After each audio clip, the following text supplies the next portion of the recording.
महादेव दोस्तों, स्वागत है आप सभी का हमारे YouTube चैनल ट्रुथ जीवन का सत्य में। दोस्तों, 8 मार्च को महाशिवरात्रि है। शिव पूजा के समय शिवरात्रि व्रत कथा सुनते हैं। इसमें इस व्रत और शिव महिमा का वर्णन है। इस व्रत से शिकारी भी मोक्ष पा जाता है। जानते हैं शिवरात्रि की व्रत कथा। महाशिवरात्रि का दिन भगवान शिव के आशीर्वाद को प्राप्त करने का दिन है। इस दिन व्रत रखते हैं और शिव परिवार की पूजा करते हैं। पूजा के दौरान महाशिवरात्रि व्रत कथा को सुनना फलदायी होता है। एक बार माता पार्वती ने भगवान शिव शंकर से पूछा कि आपकी कृपा पाने के लिए कौन सा सबसे सरल व्रत और पूजा है। तब भगवान भोलेनाथ ने माता पार्वती को शिवरात्रि व्रत की महिमा, व्रत और पूजा विधि बताई। उसके साथ ही उन्होंने महाशिवरात्रि व्रत की कथा भी सुनाई। तो आइए जानते हैं महाशिवरात्रि व्रत कथा। तो इसे जानने के लिए हमारी वीडियो को अंत तक ज़रूर देखें। वीडियो अच्छी लगे तो चैनल को सब्सक्राइब कीजिए, वीडियो को लाइक और शेयर कीजिए और कमेंट बॉक्स में हर हर महादेव लिखना ना भूलें। तो आइए वीडियो शुरू करते हैं। महाशिवरात्रि व्रत कथा के अनुसार चित्रभानु नामक एक शिकारी था। जानवरों की हत्या करके वह अपने परिवार को पालता था। वह एक साहूकार का कर्जदार था, लेकिन उसका ऋण समय पर न चुका सका। क्रोधित साहूकार ने शिकारी को शिवमठ में बंदी बना लिया। संयोग से उस दिन शिवरात्रि थी। शिकारी ध्यानमग्न होकर शिव संबंधी धार्मिक बातें सुनता रहा। चतुर्दशी को उसने शिवरात्रि पर्व की कथा भी सुनी। शाम होते ही साहूकार ने उसे अपने पास बुलाया और ऋण चुकाने के विषय में बात की। शिकारी अगले दिन सारा ऋण लौटा देने का वचन देकर बंधन से छूट गया। अपनी दिनचर्या की भांति वह जंगल में शिकार के लिए निकला, लेकिन दिन भर बंदी गृह में रहने के कारण भूख प्यास से व्याकुल था। शिकार खोजता हुआ वह बहुत दूर निकल गया। जब अंधकार हो गया तो उसने विचार किया कि रात जंगल में ही बितानी पड़ेगी। वह तालाब के किनारे एक बेल के पेड़ पर चढ़कर रात बीतने का इंतजार करने लगा। बेल वृक्ष के नीचे शिवलिंग था, जो बेल पत्रों से ढका हुआ था। शिकारी को उसका पता न चला। पड़ाव बनाते समय उसने जो टहनियाँ तोड़ी, वे संयोग से शिवलिंग पर गिरती चली गई। इस प्रकार दिन भर भूखे प्यासे शिकारी का व्रत भी हो गया और शिवलिंग पर बेलपत्र भी चढ़ गए। एक पहर रात्रि बीत जाने पर एक गर्भिणी हिरनी तालाब पर पानी पीने पहुंची। शिकारी ने धनुष पर तीर चढ़ाकर यों ही प्रत्यंचा खींची। हिरनी बोली, मैं गर्भ से हूँ, शीघ्र ही प्रसव करूंगी। तुम एक साथ 2 जीवों की हत्या करोगे, जो ठीक नहीं है। मैं बच्चे को जन्म देकर शीघ्र ही तुम्हारे समक्ष प्रस्तुत हो जाऊंगी, तब मार लेना। शिकारी ने प्रत्यंचा ढीली कर दी और हिरनी जंगली झाड़ियों में लुप्त हो गई। प्रत्यंचा चढ़ाने तथा ढीली करने के वक्त कुछ बेलपत्र अनायास ही टूटकर शिवलिंग पर गिर गए।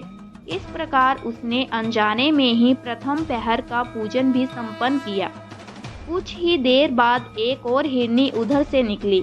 शिकारी की प्रसन्नता का ठिकाना न रहा। समीप आने पर उसने धनुष पर बाण चढ़ाया।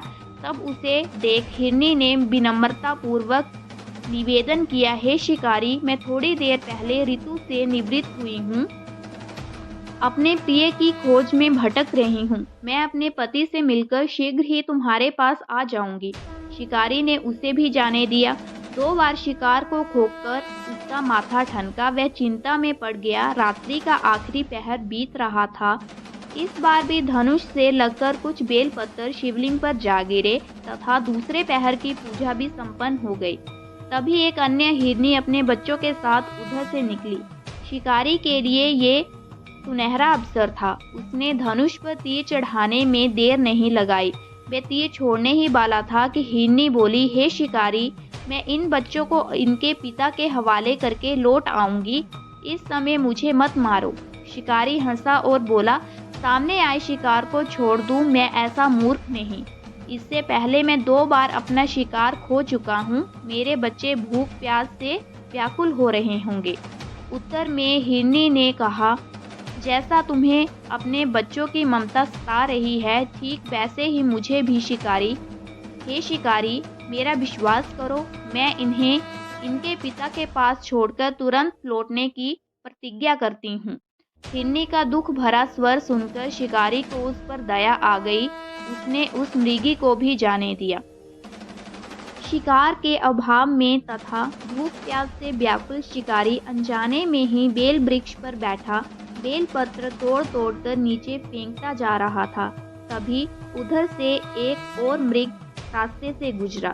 शिकारी ने सोच लिया कि इसका शिकार वह अवश्य करेगा। शिकारी की तनी प्रत्यंचा देकर मृग विनीत स्वर में बोला, हे शिकारी, यदि तुमने मुझसे पूर्व आने वाली 3 मृगियों तथा छोटे छोटे बच्चों को मार डाला है तो मुझे भी मारने में विलम्ब न करो, ताकि मुझे उनके वियोग में एक क्षण भी दुख न सहना पड़े। मैं उन हिरनियों का पति हूँ। यदि तुमने उन्हें जीवन दान दिया है तो मुझे भी कुछ क्षण का जीवन देने की कृपा करो। मैं उनसे मिलकर तुम्हारे समक्ष उपस्थित हो जाऊंगा। मृग की बात सुनते ही शिकारी के सामने पूरी रात का घटना चक्र घूम गया। उसने सारी कथा मृग को सुना दी। तब मृग ने कहा, मेरी तीनों पत्नियां जिस प्रकार प्रतिज्ञाबद्ध होकर गई हैं, मेरी मृत्यु से अपने धर्म का पालन नहीं कर पाएंगी। अतः जैसे तुमने उन्हें विश्वास पात्र मानकर छोड़ा है, वैसे भी मुझे जाने दो। मैं उन सबके साथ तुम्हारे सामने शीघ्र ही उपस्थित होता हूँ। शिकारी ने उसे भी जाने दिया। इस प्रकार प्रातः हो आई। उपवास, रात्रि जागरण तथा शिवलिंग पर बेलपत्र चढ़ने से अनजाने में ही शिवरात्रि की पूजा पूर्ण हो गई। पर अनजाने में ही की हुई पूजन का परिणाम उसे तत्काल मिला। शिकारी का हिंसक हृदय निर्मल हो गया। उसमें भगवत शक्ति का वास हो गया। थोड़ी ही देर बाद वह मृग सपरिवार शिकारी के समक्ष उपस्थित हो गया, ताकि वह उनका शिकार कर सके। किंतु जंगली पशुओं की ऐसी सत्यता, सात्विकता एवं सामूहिक प्रेम भावना देखकर शिकारी को बड़ी ग्लानि हुई। उसने मृग परिवार को जीवनदान दे दिया। अनजाने में शिवरात्रि के व्रत का पालन करने पर शिकारी को मोक्ष और शिवलोक की प्राप्ति हुई। तो ये थी महाशिवरात्रि की कथा और पर्व मनाने का रहस्य। हर हर महादेव।